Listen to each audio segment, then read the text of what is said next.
Two separate events, two different alliances, and one common enemy.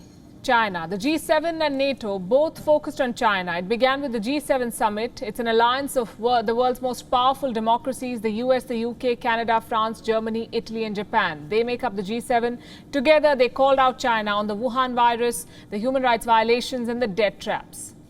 Then came the NATO summit. It happened today. The NATO declared China a threat to its security. The NATO chief said that they are not seeking a new Cold War with Beijing, but the NATO military alliance can no longer afford to ignore the threat.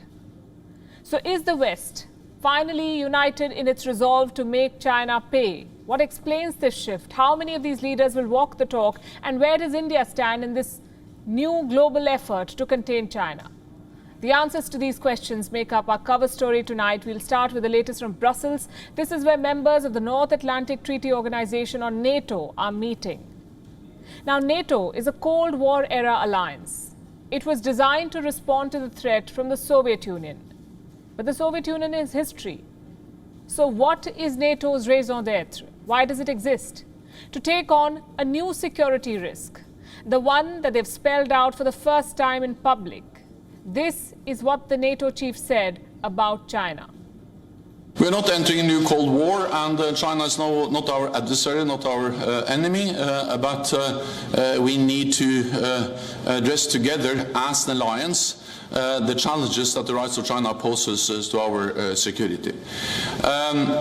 NATO is the strongest, the most successful alliance in history. We have proven again and again that we're able to change when the world is changing.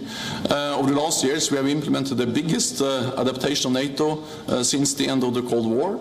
We will continue to adapt with the decisions we are making today. NATO needs to adapt. NATO Secretary General clearly saying that China poses a security challenge. A communique is expected to come out of the NATO summit. The group has 30 members, and for the first time, all 30 members are expected to agree that China presents a security risk. It's the first time that NATO will admit that it needs to respond to China's acts of aggression. And this is a clear shift for this alliance. Since its inception, NATO has predominantly put its energies on Russia. This shift comes right after the G7 summit in Cornwall, where China was heavily criticized. The Group of Seven, or G7, has discussed and decided to take on Beijing on three fronts.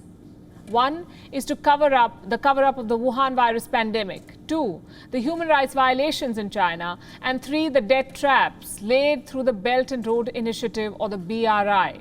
Now, the G7 wants to attack China on all these three fronts. This is what they plan to do. First of all, the hunt for the origins. In no uncertain terms, the G7 has demanded a new investigation. It is a clear rejection of the compromised WHO investigation that concluded earlier this year, the one that labeled the lab leak as the least likely possibility. Now, the G7 wants a new and transparent probe from China. More specifically, it wants details about the research that was being conducted in the Wuhan laboratory. It wants medical records of lab workers, more data on early cases, and more information on samples from the Wuhan wet markets. That's the kind of evidence the G7 is pushing for from China. The second demand is on the issue of human rights. The G7 called China out for its persecution of Uyghurs in Xinjiang, also the crackdown in Hong Kong. And there was no oblique reference this time. China was named clearly. The G7 said China should respect human rights and fundamental freedoms.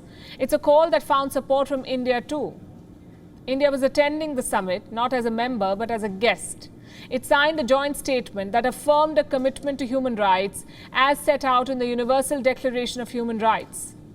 On Sunday, Prime Minister Narendra Modi of India addressed the summit. He said that India was a natural partner for the G7 when it came to defending democracy, freedom of thought and liberty from authoritarianism, terrorism, violent extremism and economic coercion. The Prime Minister addressed by video link. So the partnership is cemented and the goal is clear. What's the plan? How will the G7 counter China?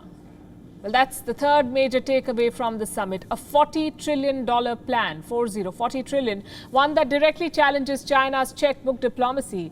The plan is called Build Back Better World Initiative, or the B3W, Build Back Better World. The G7 wants to spend billions of dollars to directly compete with China's Belt and Road, and that is our next story. WION is now available in your country. Download the app now and get all the news on the move.